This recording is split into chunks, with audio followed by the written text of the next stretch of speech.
I'm going to take my name tag off because I didn't have one made for you just yet. Oh. So I'm going to try to edit it in for the video.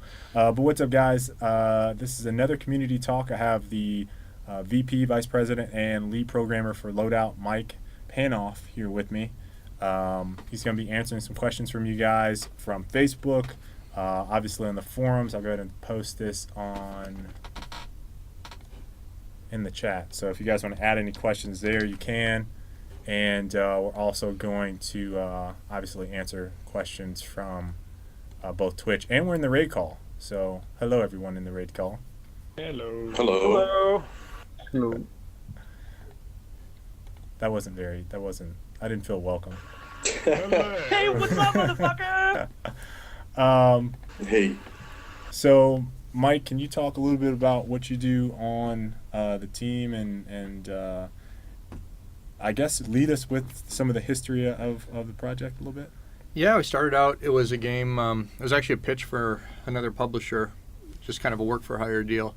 And we really liked the way the game was going. It didn't have the weapon customization, but we kind of had that stylized look and feel, and really liked the shooter. It just kind of felt fun with the player package. So we, that ended up not working out.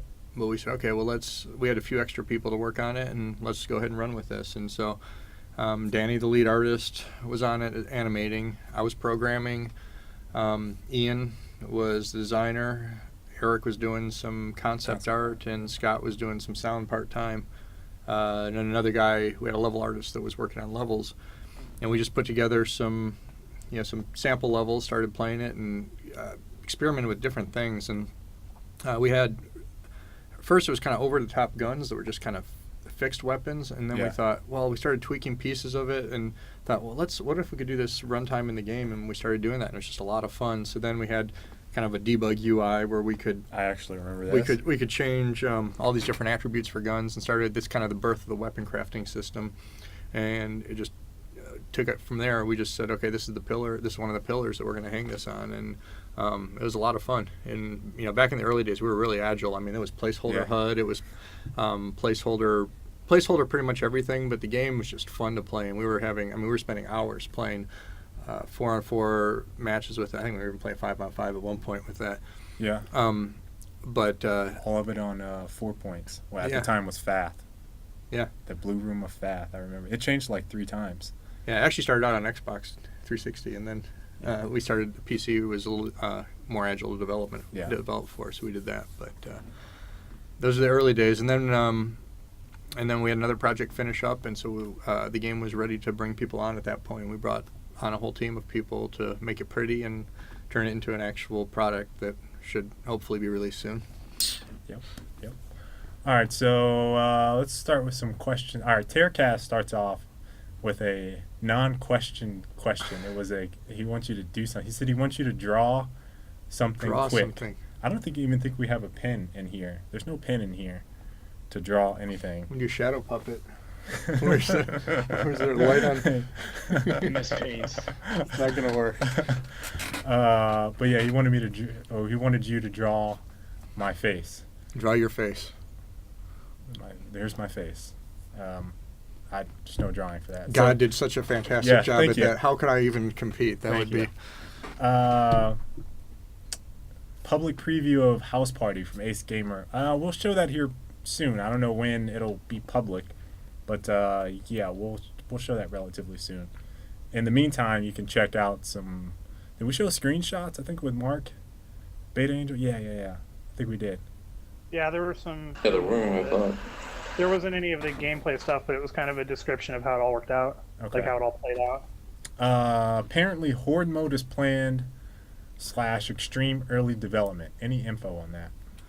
So we actually had early on when we were prototyping, we had a couple monsters and some AIs that were shooting at you, and then like these little roach type monsters that were coming at you, and this big thing that had these claws that was kind of a melee guy. And that was a lot of fun. It's a pretty expensive feature to turn that into a product, to get it ready to be out there in the public. You need to do all these modeling and texturing for these characters, and then the animations, their motion model, their behavior package. So, and then you need to have custom levels that are designed to support Horde mode. You don't really want to do it in a PvP level. But I think it's definitely something we want to have down the road. It'd certainly be fun to work on. Yeah. And you wouldn't get any complaints about weapons being OP, so that'd be fun. Yeah. I think everyone could have a hammer. That'd be great. What's this new player progression system like? I don't know. You talking about the in-game one or the one for? Yeah, I'm assuming he's talking about the in-game progression. I'm really not the best person. Mark probably the best person to talk about that. I think he did in last week's stream. Yeah. So Ace, with your next two questions about the player progression and how are space bucks and boots going to work, those are both Mark questions.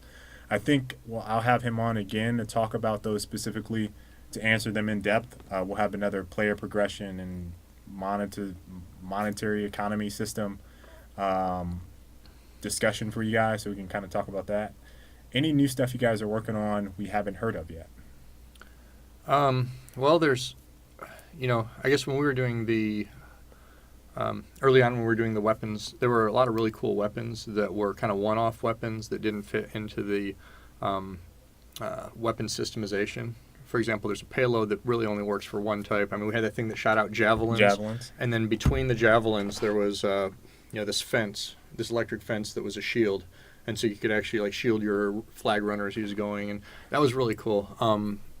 We've had kind of a Hammer of Dawn type thing where you paint an area with a laser, and you'd have something from on high would come down and hit them.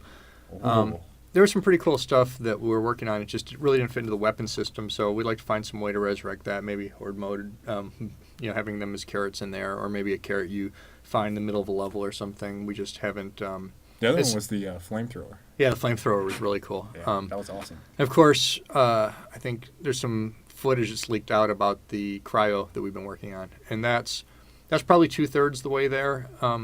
We were just kind of focusing on some other things like parties and matchmaking for the launch, but cryo should be coming on hopefully shortly after that. Cryo runs into some problems, especially with the bots trying to navigate around it, and people trying to navigate around it will also be an issue.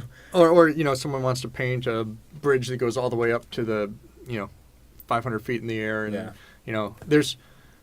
we can do some things to limit that, but there are some challenges that we haven't thought of yet with cryo because it's so emergent, the kind of things you can do and build with it, that makes it a difficult feature to do, but it's pretty fun to play with internally here, and so that's another thing we're working on.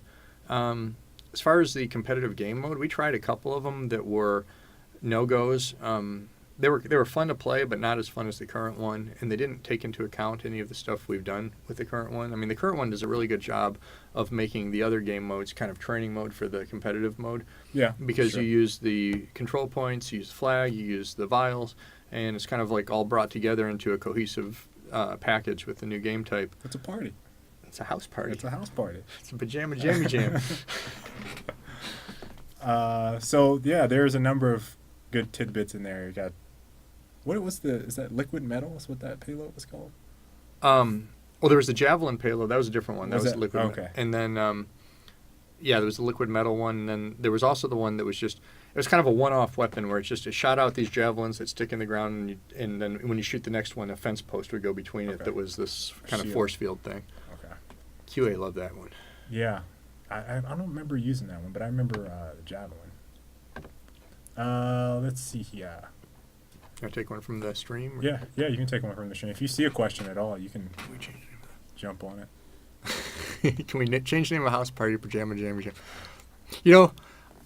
It's pretty funny with House Party. There was so much contention over what the placeholder name would be for this thing. Yeah, it was.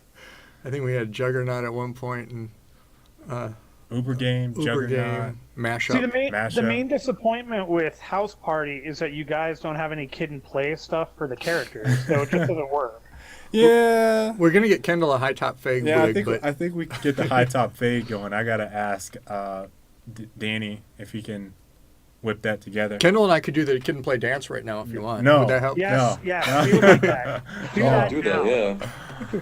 So this is from Nick. This is Bronco. I'd like to ask why Edge Reality chose to build a proprietary engine rather than working with a pre-developed solution. That's a very good question. Well, we've always had our own tech. I mean, this is kind of our own engine that's evolved all the way back from the Nintendo 64 days when we were doing games back there. And, just like Unreal is on its 4th iteration now, this is our, I don't know, whatever iteration. We don't have product release cycles for ours.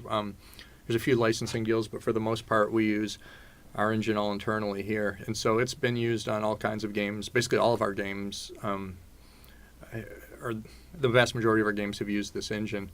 And so we're just really comfortable with this tech. We knew how to use it. And the good thing about it is we can change things that we need to really quickly. If there's something that, Unreal or Unity or something don't do. We have to wait on them. Yeah, and there's some overhead associated with those too because they have to be so robust. We can kind of strip parts out and take a modification of it for our game and make it run really quickly. And so that's why, you can play Loadout at 60 frames a second on a $300 laptop, set the graphics settings accordingly. And, you can play that game and a lot of engines don't offer that flexibility. And so, and we know it so well, we're able to not spend time learning and battling and asking for support with the engine. We're doing it ourselves.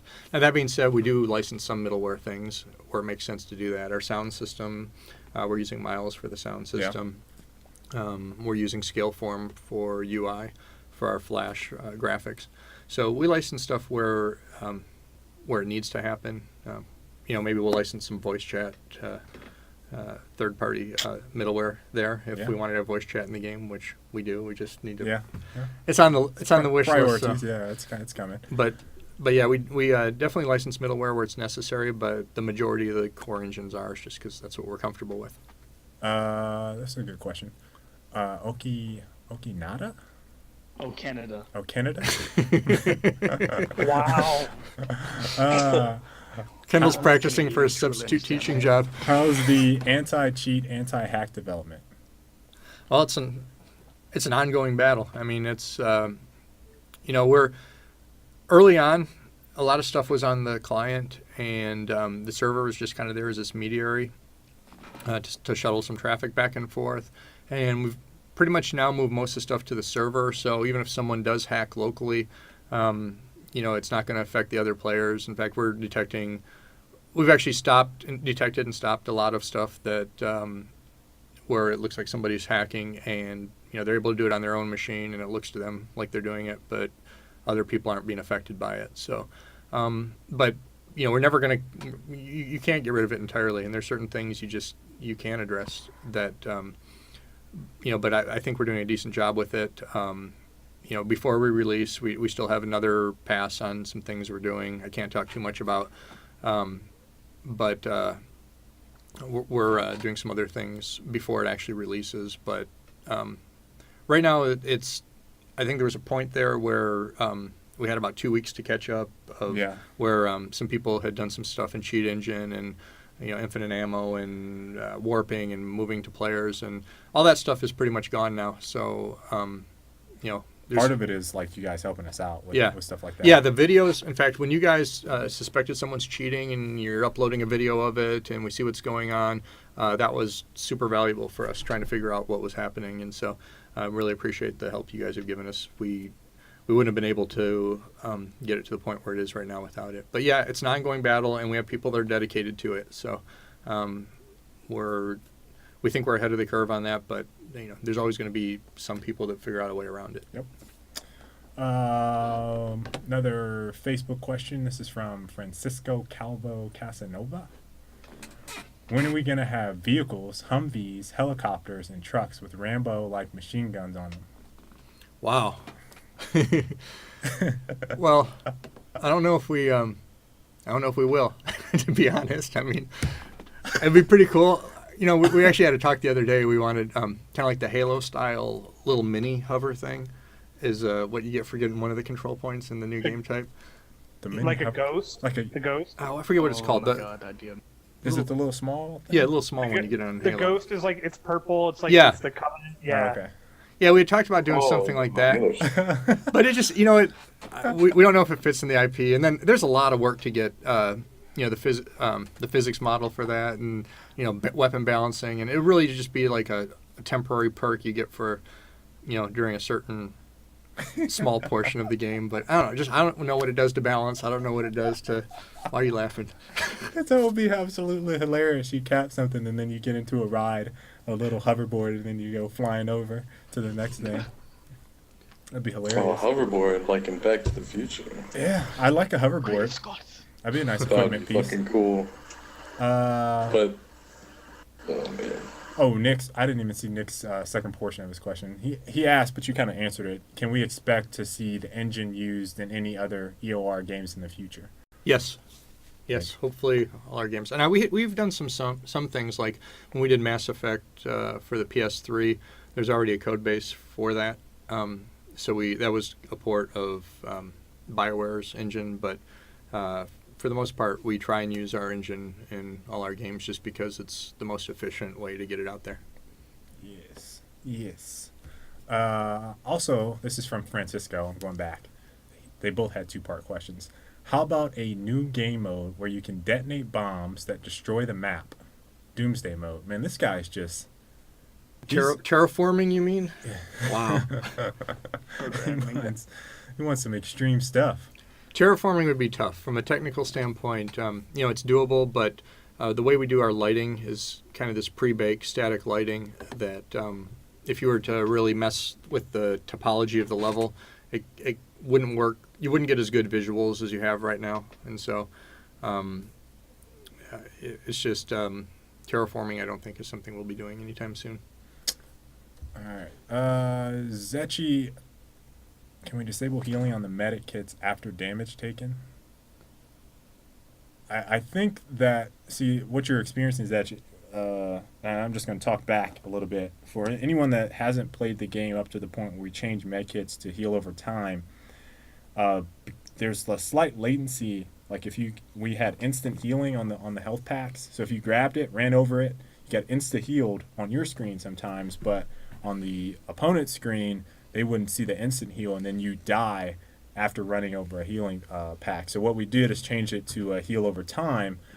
So they're still going to get that healing, but if you don't damage them to whatever, would it be like 110%, and in some cases, if they have 10% health left, then you're going to have scenarios where you can't quite finish them. I don't think disabling it would feel good from a receiving standpoint, because it's like, oh, I got this health pack, I want to get healed. But yeah, and there's a network discrepancy in time from when you pick it up into when they're shooting you. So it does need to be an over time thing. But I think maybe what he's asking is does it continue to heal you at 100% even if you're taking damage? I don't think it does. I think it does. It stops wherever. Yeah, if that does, it's a bug. I think what they're getting at, and it was brought up in the forums too.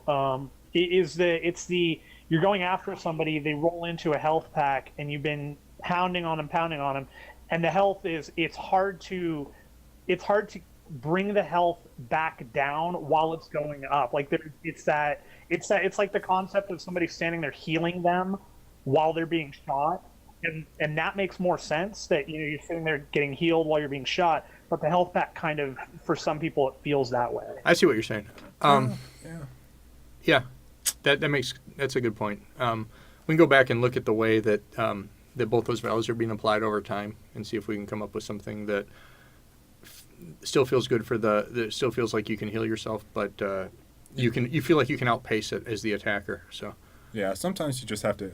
What I end up doing is hitting them with a high burst grenade weapon, or launcher or something. Yeah.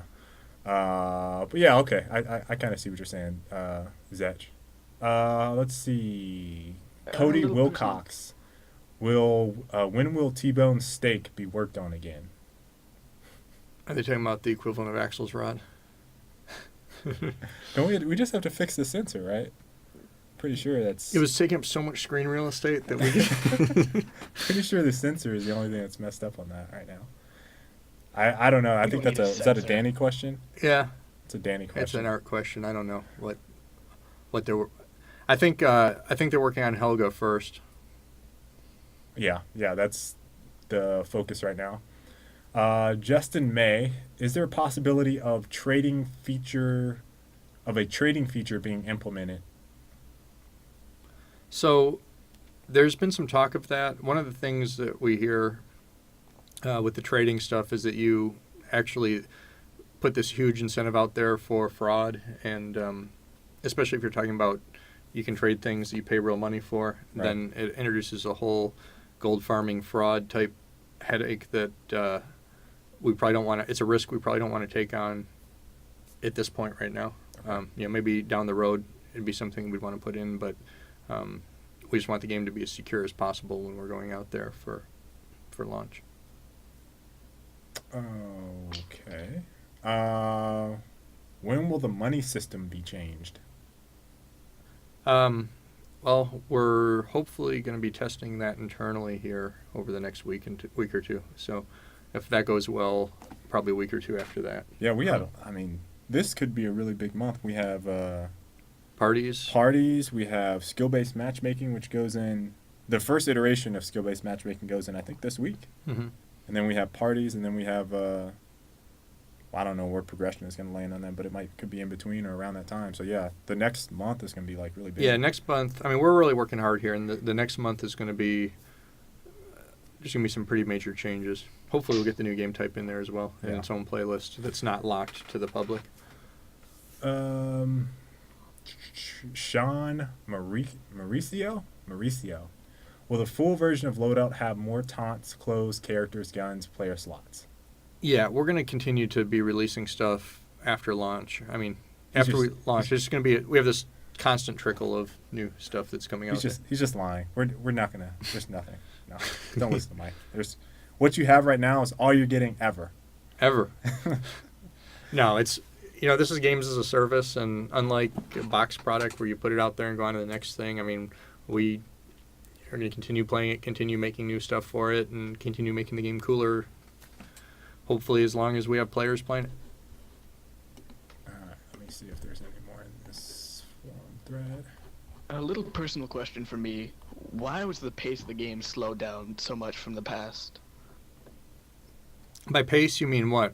Run speed? Do you mean how fast things went? Like, back maybe a couple months ago, if you blinked, you would probably be annihilated before you had time to react.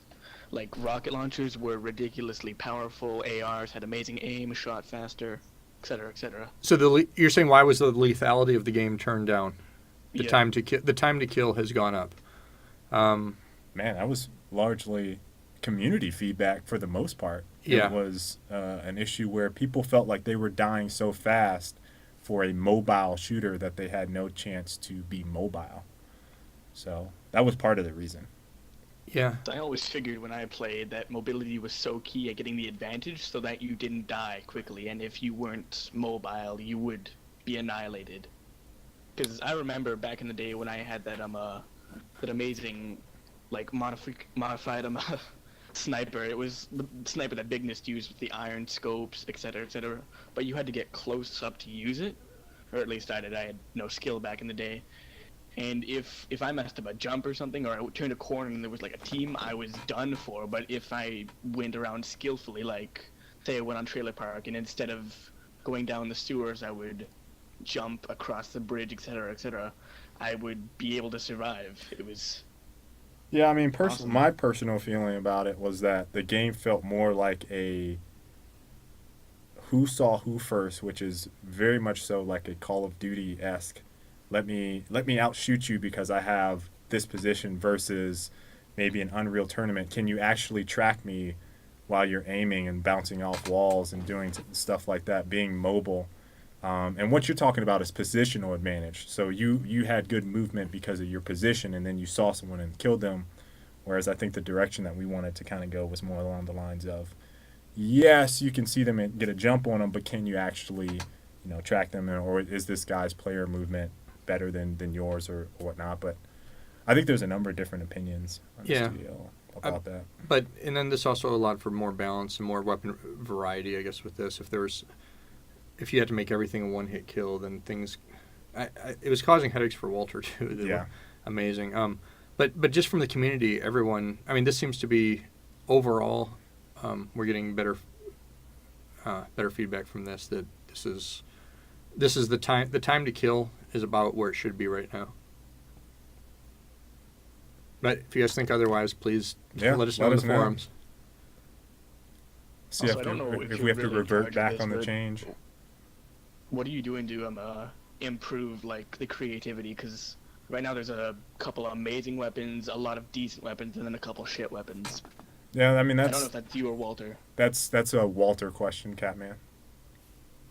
Yeah, I give him this. I give him the spreadsheets to tweak with, and Walter's the god when it comes to that. So, actually, no, the stats are the god. We actually have a pretty good system in place where we, for any weapon combination or whatever, we have all these charts we can bring up where we can see stats of how fast weapons are killing people, what the KD is, how much damage per second are being done with it, who's winning games with it.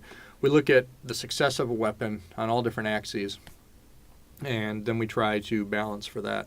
And he's actually done he and Mark now have really done a fantastic job with that.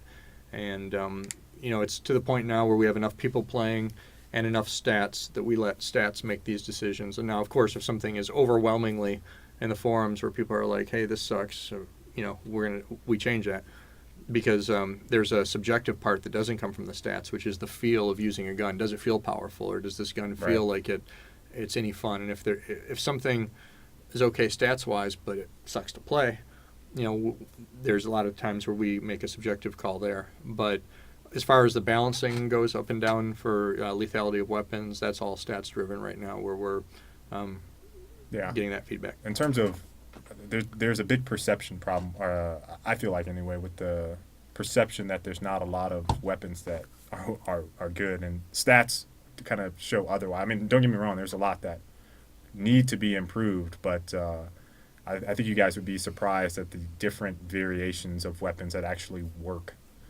from a statistical standpoint.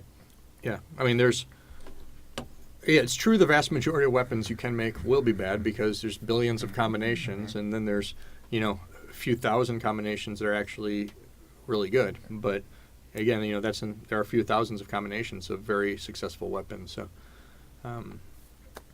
that's at least what the stats are showing us. I think is infection is like zombies, right? Where you get killed in turn. So this question is, have you considered a game modes like infection? We haven't tried that one, no. I don't think that'd be pretty easy to try too. I think a manhunt would be kind of interesting. Like maybe the one team that doesn't get turned over, the one team that's trying to survive, maybe get a damage buff or health regeneration, and the other team, they just get really fast respawns, and they have to slowly accumulate more and more people to win. That would be something fun to see. That'd be interesting. The only thing about infection modes is like, I feel like they work a lot better with bigger player, like larger population. Yeah, 4v4 stuff. Speaking of which, are we possibly going to 6v6 in the future? Because 4v4 is good, but 6v6 would be fun to see. Whatever you say now, Jake is going to come back and be like, "Why did you say that?"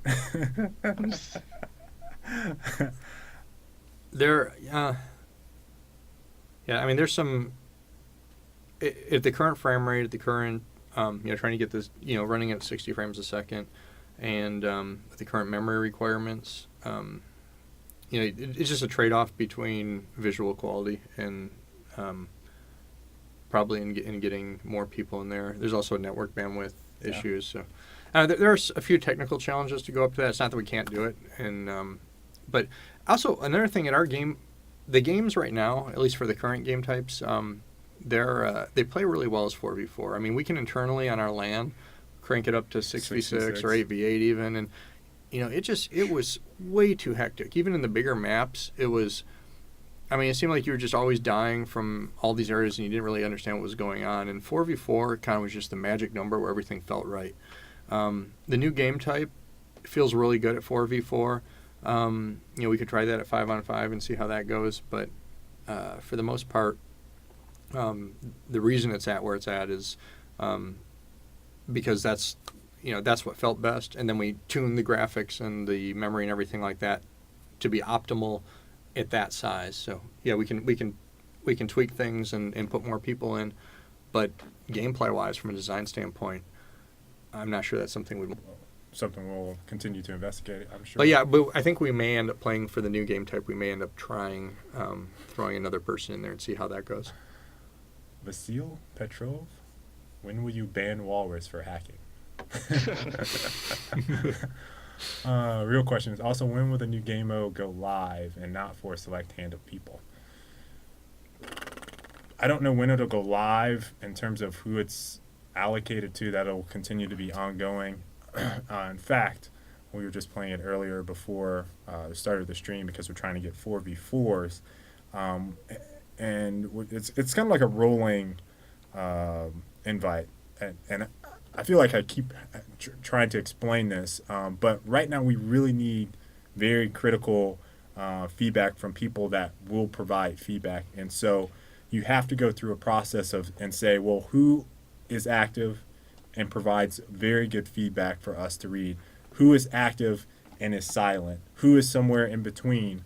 And that's kind of the rule set I'm kind of applying to invites right now. And it's really just a matter of if you're actively involved, and if you're providing feedback for us to read that helps us iterate. I mean, we're literally the first round we got after last week. We made changes, and we're trying to do this like on a 3-day cycle where we get feedback, we talk about it whenever we have enough, but we talk about it, we submit it, and then we go back right around and then make some changes. Right. Yeah, we're really it's just we need to get we're getting feedback in baby steps for this. I mean, there's a lot of placeholder stuff in there the UI for when you're trying to upgrade your character throughout, as you kind of level up your character throughout the 20-minute game. Yeah. The UI feedback for that's really rough right now. It's just kind of debug text that shows up on the screen that says, "Hey, choose this to level up as a healer, or level up as a slayer, or level up as a tank." And the drip, the numbers that come out from the drip when the flag's at your base is it's just kind of placeholder programmer art that's in there right now. But we'll be expanding it. I mean, there's going to be a ramp for it as we start getting to the point where we need more people to play it and get even more feedback. That's going to be expanded. Yeah. But I don't think it's going to go open until we've put the polish pass on there. So my guess is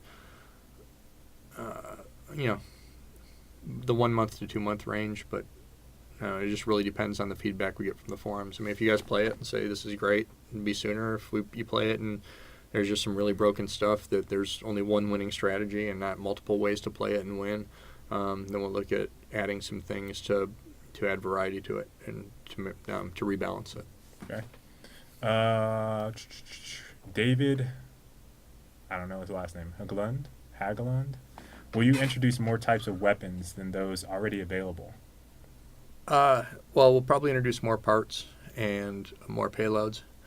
And if you're talking about more one-off weapons, that kind of functionality will probably come through more equipment later on. If it's not something that fits into a whole weapon crafting system as a whole, it's something one-off you want to use, then that may be an equipment item. And we'll certainly be adding more equipment and more weapon parts as the game goes on.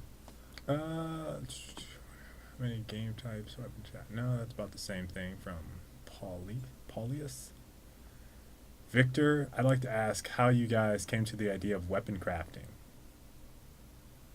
How we come to the idea of weapon? I addressed on that a little early on. We started out trying all these crazy combinations of weapons that were just pre-built, and they were just so much fun to play. And then we started seeing common patterns there that as we started making tweaks to these weapons for balancing, we saw common patterns that, hey, why don't we just expose this to the player and turn it into sliders and turn it into a debug menu that a player can, and then the system kind of emerged of it. And then there's also some work that we did early on where we kind of had these design meetings and we came up with, well, how does it break out? Let's break it out logically. And we have this payload and we have this propulsion system and we have a chassis, and it kind of went from there. And based on the way the code was organized and the way functionally it was organized, it just kind of evolved into this weapon crafting system that that you see today. I'm gonna just ask this because I know he's in the chat. Douglas, on a scale of 1 to shoebox, how sexy is Walter in a miniskirt? Ooh. I don't think I've ever seen Walter in a miniskirt. Aren't you complaining? No, I'm not complaining. I've never seen Walter in it. Maybe he has some on his Facebook. At least half of a shoebox. Half a shoebox. Oh boy. Is Walter watching this? Yeah, he's okay. Right, Alabama Gorilla in there. Danny Wu, when we'll be able to create our own gun skins and use Steam Community to add creations from people outside the dev?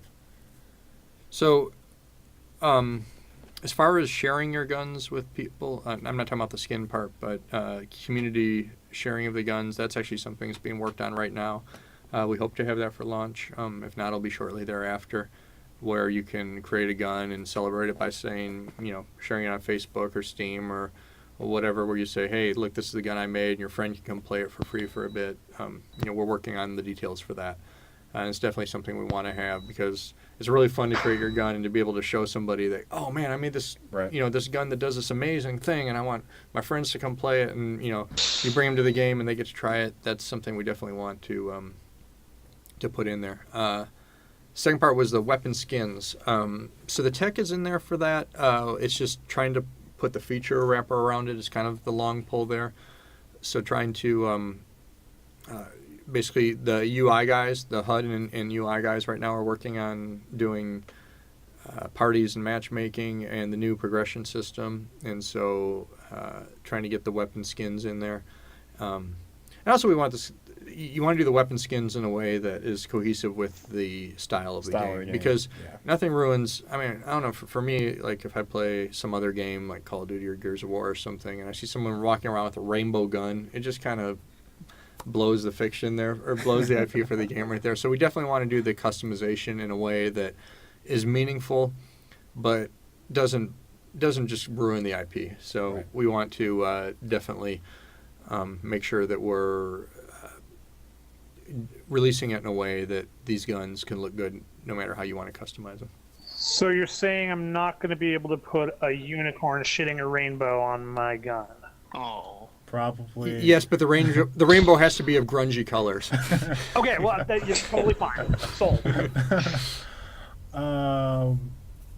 Baron, this has been a bit of... when does it release? We don't know. Well, we have some... I'm just going to say done when it's done. Done when it's done. I'm not going to say any dates on stream because we did that last... Remember, you guys remember when Mark said, yeah, summertime, and I said, no, the end of summer, and then I was like, no, I'm not even confident with that.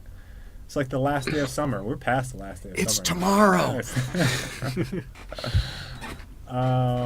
Neil asked, when is it coming free to play? So that'll be when once we release it and it's open for sure. I won't be before. I don't know if it'll be before that actually, but certainly once it goes open. We're going to have, it's going to be free to play there. You're not going to be charged in the front door. Oh, here's a good one. Michael McLeod asked, what payload has the development crew had the most fun working on? Most fun working on? Probably the ice. Probably the cryo. Cryo? Yeah. Aside from that, maybe fire. Pyro's been a fun thing to do. But cryo, I guess from a technical standpoint and from a creative standpoint, trying to get cryo to be something that looked good and feels good, they've done a really good job with that. So, let's see. Someone said you guys don't consider Helga a payload. Oh. Ew. If we can make rockets have jiggly physics, that'd be cool. Yeah. Cellulite is a payload. As it flies through the air. Yeah. Jiggly rockets. It's the tech Breast is there implant because of player. Helga. I just kind of imagined the lob tit flying at my face, getting ready to explode. Can you just imagine Yeah. as it's coming towards you? Oh shit! Get out of there! When is a God. Mac client going to be released? So currently you can do it on Parallels, but as far as the native Mac client, we don't have a time frame for that. We should make announcements on that at some point, but there's not. It's coming along. It's coming along. There's just not a definite time frame for that. We're Hopefully at launch, but we'll see. Let's see. Have you ever thought of increasing the amount of? Yeah, we answered that. Okay, those are both. All right. So let's see if there's any more questions. Oh. My Clits. Does Pyro counter cryo? Yeah, we actually had it. It would melt through it right away. The other payloads would chip away at it, and then cryo would actually melt it. So yes, Pyro counters cryo. Zechi asks, will we ever see custom games where you can change the settings in game modes?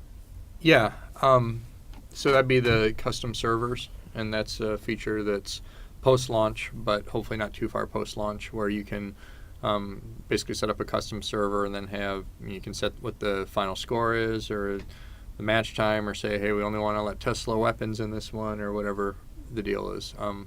Those would just be custom servers, and so that's definitely a feature that is on our list to have, and will hopefully be coming shortly after launch. I'm actually interested, Beta, if you are taking notes, this is a good one. I'm interested to see what players feel like would make good custom settings for Loadout, because there's just a ton of shit you can do. Yeah, that'd be really helpful if we had a forum thread where we said, okay, if I could create a custom game, what would I do? What would you do? That'd be really helpful to help us get it out a little sooner and steer our focus, our efforts onto, what sort of things we want to expose in what order. Yep, I got it. That looks like it. So now we're straight on. Someone says they're going to ask me some real programming questions. Some real programming questions. Okay. So now we're chat. People in the raid call or Twitch. I've burned through all of the. Bo questions. asks, "Can he have a raise?"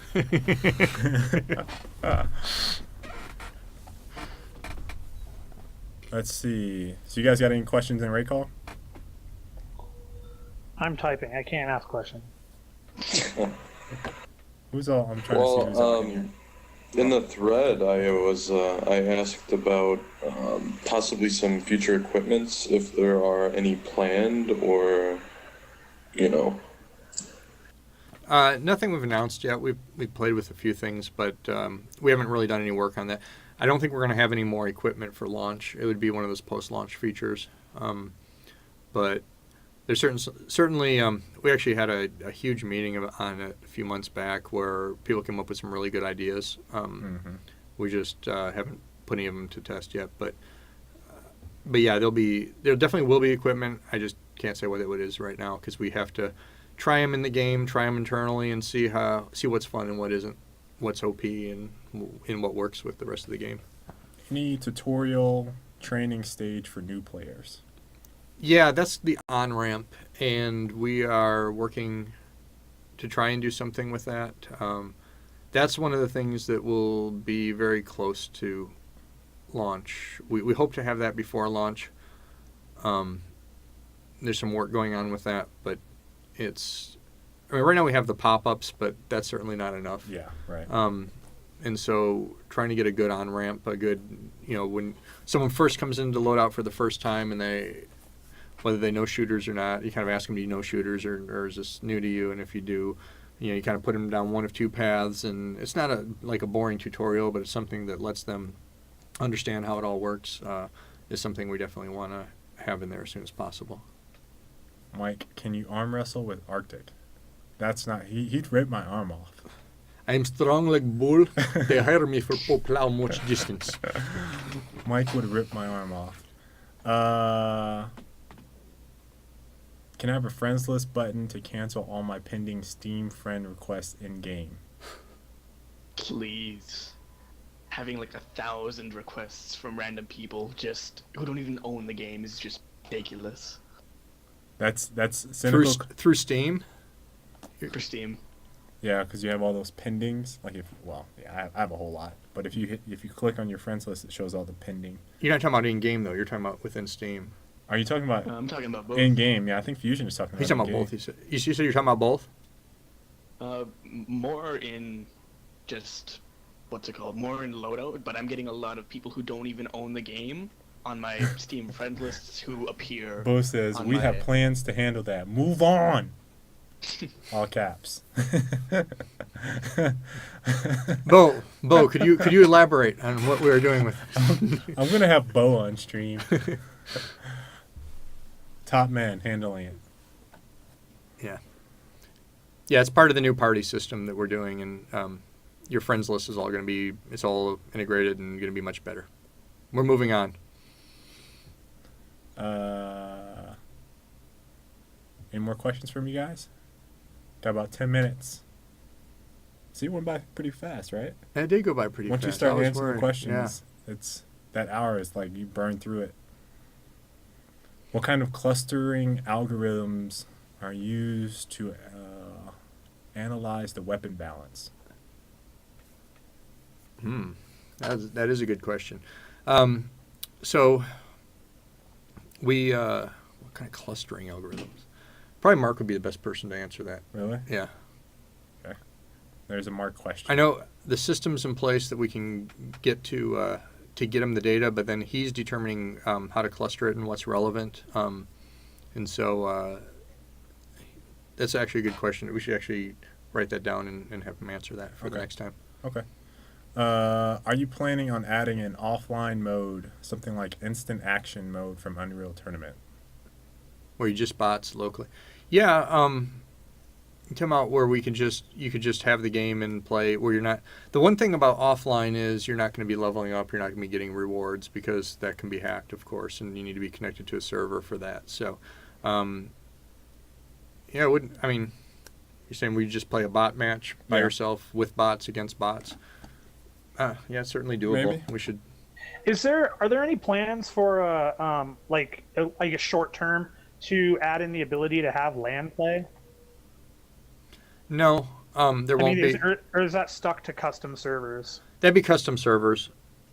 The problem with LAN play is then you have to have the server on people's machines, and that that presents a security risk. And so, the server is different from the game, obviously, and so in order to have LAN play, someone would need to be running that server, and if that server's out there, then people can reverse engineer it and figure out how to hack our game. And so, it's definitely something that the LAN play would is probably not in the short term. What benefit do you think you get from LAN? I'm curious, what benefit would you get from LAN play that you don't have? I guess you could play without internet connection. So Yeah. the biggest thing is I have friends that run Intel LANFest LANs and things like PAX, right? Where you've got between 200 and 400 people that want to play with certain people that they may not be sitting right next to each other and whatnot, but they don't want to hit a server and have it, 7 out of 8 people can play, because that kind of sucks for a LAN specific thing. That makes sense. And I've got like a friend of mine runs a 200-man LAN in Seattle, and he really wants to use the game at the LAN, but he has a hard time with it because he can't run viable tournaments because he can't guarantee everybody's going to be in the same game. Understood. Yeah. It's really just balancing. If we hosted LAN events, yeah. Cynical Coder beat me to it. So for example, when we go to trade shows, when we went to PAX, when we go to QuakeCon, we actually ran LAN there. I mean, those weren't running over the internet. Those were actually ran, and we had a laptop that we brought in that was running the server, hooked up to the machines where people were playing the game. And we could do something similar to that for LAN events that we're part of, and we have control over that host machine. Right. Okay, that makes sense. So basically, I need to go everywhere that There's the land. Yeah, you just Telling us to do. got Kendall a bunch of business trips. When's that Hawaii land tournament starting? Yeah, I can't wait. That sounds. Sorry, I got a Seattle one starting next weekend. That's the best I can do, Kendall. Damn it! You gotta get me to Hawaii. There's rain in Seattle. There's always rain in Seattle. 5 minutes. 5 minutes. Let me see. Are any chances of getting a standalone launcher for Loadout? That's Junglist. Yes, there will be one eventually, and hopefully not too far out. Let's see here. Junglist, what is your favorite beer? I don't drink beer. I drink liquor. What is your favorite liquor? Let's see. I just got a bottle of Pusser's rum as a gift. It's really good. It's like this British rum that you can get from the Virgin Islands, and someone got it for me for a gift, and it was really, really good. So There you go.